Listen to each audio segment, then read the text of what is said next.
नमस्कार दोस्तों, मेरा नाम है प्रभाकर विक्रम। स्वागत करता हूं आपका अपने YouTube चैनल FM ज्ञान पे, जहां पर हमारा फाइनेंशियल न्यूज़ और स्टॉक मार्केट रिलेटेड टर्म्स पे बात करते हैं। आज के टॉपिक में हम बात करने वाले हैं यस बैंक से रिलेटेड लेटेस्ट न्यूज़ को लेके बात करेंगे और साथ ही साथ बात करेंगे आज NSE पे क्या रहा डाटा, और वीडियो के आखिरी में बात करेंगे यहाँ पर हमें पैनिक होना चाहिए या क्या स्टेप होना चाहिए, यस बैंक कैसा चल रहा है, सारी चीज़ों को लेके हम डिस्कशन करेंगे। कोशिश करेंगे बहुत लंबा वीडियो ना खींचे। तो चलिए, मैं आप लोग मेरी स्क्रीन पे देख सकते हैं, NSE की वेबसाइट पे लेके आया हूँ। 14 रुपये 65 पैसे पे क्लोज हुआ है यस बैंक। अगर आप इसमें बढ़त देखने की कोशिश करें प्रीवियस क्लोजिंग से, तो 20 पैसे की बढ़त हुई है, यानी कि 1.38% की हमें अपर सर्किट देखने को मिला है। जो प्रीवियस क्लोजिंग था वो 14 रुपये 45 पैसे पे क्लोज हुआ था। अब आज देखिए, ओपन जो हुआ था वो अपने क्लोजिंग से कम पे ओपन हुआ था, 14 रुपये 40 पैसे पे। और इसने अगर हम बात करें यहाँ पर जो आज के, अगर हम यहाँ पर हाई की बात करें तो आज आप देख सकते हैं 14 रुपये 75 पैसे तक हाई बनाया, लेकिन फिर क्लोज हुआ 14 रुपये 65 पे गिर के, क्योंकि यहाँ पर एक बहुत बड़ी यस बैंक में न्यूज़ आई जिसकी वजह से काफ़ी असर हमें देखने को मिला। क्वांटिटी के ऊपर भी हम थोड़ा सा देख लेते हैं। यहाँ पर मैं आप लोग को दिखाना चाहूँगा क्वांटिटी ट्रेडेड। आप देख सकते हैं 7 करोड़ 95 लाख के करीब क्वांटिटी जो है वो ट्रेड करी गई है, जिसमें खाली अगर हम डिलीवरी की बात करें तो आज काफ़ी कम डिलीवरी क्वांटिटी हमें उठाते हुए देखने को मिली है। लगभग 2 करोड़ 24 लाख के करीब ही डिलीवरी उठी है, जिसमें अगर आप परसेंटेज डिलीवरी की बात करें तो लगभग 28% की डिलीवरी उठी है। यानी कि अपने आप में आज डिलीवरी का रेशियो बहुत ज़्यादा गिर गया है। बट उसके बावजूद जो प्राइस अभी आप चल रहा है, आप देख सकते हैं 14 रुपये 65 पैसे। और इवन आफ्टर कोई भी, अगर हम न्यूज़ की बात करें, निगेटिव सेंटिमेंट्स की बात करें, जो भी चीज़ें, लेकिन 14 रुपये 65 पैसे पे अभी भी 2 करोड़ के करीब यहाँ पर डिलीवरी ली गई है, जो कि अपने आप में एक लॉन्ग टर्म के लेके एक पॉजिटिव साइन शो करता है। अब चलिए, जिस न्यूज़ के बारे में हम बताना चाह रहे थे उस पर हम आ जाते हैं। SEBI imposes ₹25 crore penalty on yes bank in ATI bond case.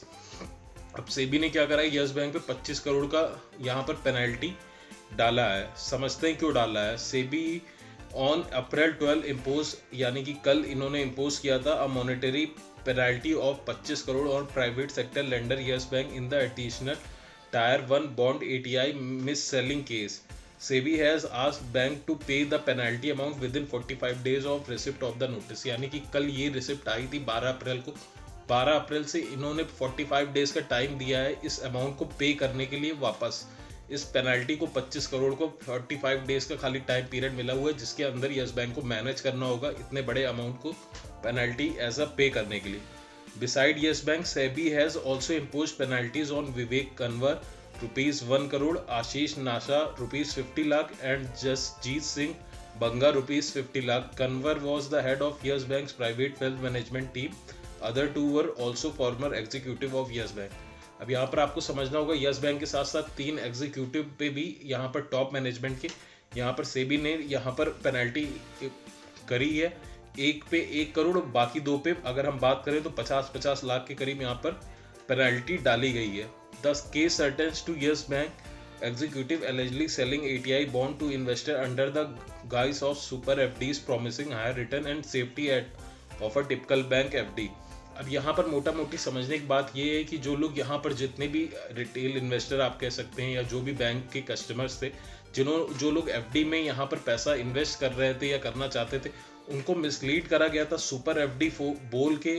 यहाँ पर 81 टायर, यानी कि जो अगर हम बात करें टायर 1 बॉन्ड जो होते हैं, उनमें यहाँ पर पैसा डालने के लिए मिसलीड करा गया था, बिना उनके जानकारी के, बिना उन्हें बताए, ये बोल के कि ये सुपर FDs हैं और इसमें रिस्क कम है। लेकिन यहाँ पर अगर हम बात करें रिटर्न की तो रिटर्न ज़्यादा है, जबकि ऐसा कुछ नहीं था। वो हाई रिस्क होते हैं बॉन्ड, 81 बॉन्ड की अगर हम बात करें, जो कि यहाँ पर इनको नहीं बताया गया था।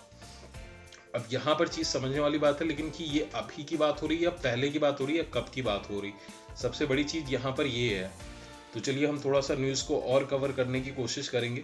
After the Yes Bank reconstruction scheme was notified by the government, there was a confusion in the market on March 14 on whether the ATI bond will be honored on or extinguished as said in the draft risk construction scheme made public by RBI। But Yes Bank RBI appointed administrator Prashant Kumar later clarified that these bonds will be written down fully under the agreed reconstruction scheme।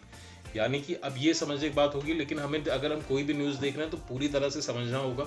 यहाँ पर ये जो penalty की बात आ रही है या जो भी, अगर हम इस प्रोसेस की बात करें तो ये आज नए रिकंस्ट्रक्शन के बाद प्रशांत कुमार जब से CEO बने उसके समय की बात नहीं है, टाइम पीरियड जो रिकंस्ट्रक्शन के पहले की बात। यानी कि ये लगभग 2016 से लेके अगर हम बात करें जो डेट है वो है फेब 2020 तक ये चीज़ हुई थी। उसके बाद रिकंस्ट्रक्शन स्कीम आई और सारी चीज़ों को ये चीज़ हटा दी गई थी, ऐसा उसमें लिखा गया था और उसी को लेके यहाँ पर केस चल रहा था, सारी चीज़ें क्लैरिफाई करी जा रही थी, जिसमें ये एक रिजल्ट निकल के आया है और ये माना गया है कि मिसलीड करा गया था, जिसकी वजह से 45 करोड़ का यहाँ पर आप इतना देख सकते हैं 25,000 करोड़ का यहाँ पर पेनल्टी चार्ज करी गई है। और जो फॉर्मर एग्जीक्यूटिव थे, जो 3 लोग पहले हुआ करते थे यस बैंक में, उनके ऊपर भी पेनल्टी डाली गई। तो यहाँ पर इसीलिए मैं जब भी यस बैंक कहता था यहाँ पर अभी हमें उतना ज़्यादा पैनिक नहीं होने की ज़रूरत है। अब जिसने ऑलरेडी बाइंग कर रखी हो उसको यहाँ पर मैं ये तो नहीं बोलूँगा कि कल आप तुरंत एग्जिट कर जाए, वो डिसीजन वो कॉल आपका होगा। बट यहाँ पर इसीलिए मैं शुरू से यस बैंक में ये बोलते चल रहा था कि अगर हम यस बैंक में इन्वेस्ट कर रहे हैं तो रिटेल इन्वेस्टर यहाँ पर बहुत कम अमाउंट में पैसा इन्वेस्ट करें जितना उनकी रिस्क एपेटाइट है, और लॉन्ग टर्म के लिए मैंने हमेशा एडवाइस करा था, क्योंकि कभी भी पॉजिटिव न्यूज़ आ सकती, कभी भी निगेटिव न्यूज़ आ सकती। इसके साथ साथ आप जो बड़ा लोन की अगर हम बात करें लगभग 50,000 करोड़ के करीब जो रिकवरी करनी, उसमें भी अभी कुछ पॉजिटिव न्यूज़ आई, लेकिन आगे चल के कुछ बैड न्यूज़ भी आ सकती है, यानी कि बहुत बड़ा अमाउंट कोई यहाँ पर अगर एकदम से ये हो जाए कि नहीं रिकवर हो सकता है। तो ये सारी चीज़ें माइंड में रखते हुए हमें लॉन्ग टर्म में लेके चलना है। तो ये था आज का न्यूज़ और सारा अपडेट। इसके बावजूद आपका कोई डाउट है या क्वेरी है तो कमेंट करके ज़रूर बताइए।